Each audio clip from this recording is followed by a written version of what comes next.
नमस्कार दोस्तों, आज हम जानेंगे प्राचीन भारत में संगीत की शुरुआत और उसकी अद्भुत कहानी। भारत, वो धरती जहाँ हर धड़कन में संगीत बजता है। पर क्या आपने कभी सोचा है कि हमारे देश में संगीत की शुरुआत कब हुई? कौन था पहला संगीतज्ञ?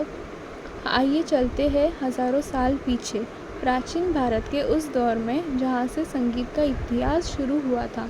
संगीत की शुरुआत मनुष्य की भावनाओं से हुई। जब मनुष्य ने पहली बार हवा की सनसनाहट, बारिश की बूंदों की आवाज़ और पक्षियों की चहचहाट सुनी, वहीं से सुर का जन्म हुआ। भारतीय ग्रंथों में कहा गया है, नाद ब्रह्म यानी संगीत ही परमात्मा है। यह मान्यता थी कि पूरे ब्रह्मांड में जो ध्वनि गूंजती है वही ओम है और यही संगीत का मूल स्रोत है। भारत में संगीत का पहला लिखित उल्लेख सामवेद में मिलता है।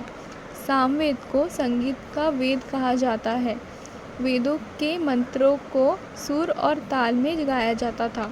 ये भक्ति, अनुशासन और ध्यान का प्रतीक था। ऋषि लोग जब यज्ञ करते थे तो वे मंत्रों को सुर में गाते थे। इन्हीं लयों ने आगे चलकर राग और ताल का रूप लिया। समय बीता और संगीत का विकास हुआ।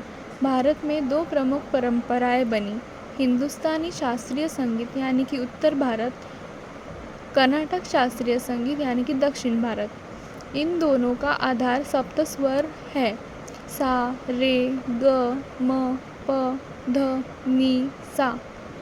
कहा जाता है कि ये स्वर पक्षियों की आवाज़ों और प्रकृति की ध्वनियों से प्रेरित है। प्राचीन भारत में वाद्य यंत्रों का विशेष महत्व था। वीणा, मृदंग, बांसुरी, सारंगी और शंख प्रमुख थे। भगवान शिव को नटराज कहा गया, जो नृत्य और संगीत के देवता है। सरस्वती देवी को वीणा वादिनी कहा गया, जो ज्ञान और संगीत का प्रतीक है।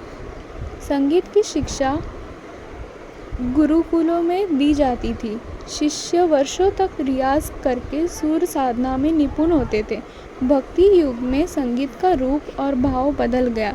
अब यही भक्ति और प्रेम से जुड़ गया। मीराबाई, सूरदास, तुलसीदास और कबीर जैसे संत कवियों ने संगीत को आध्यात्मिक ऊंचाई दी। उनके भजन आज भी लोगों के दिल को छूते हैं।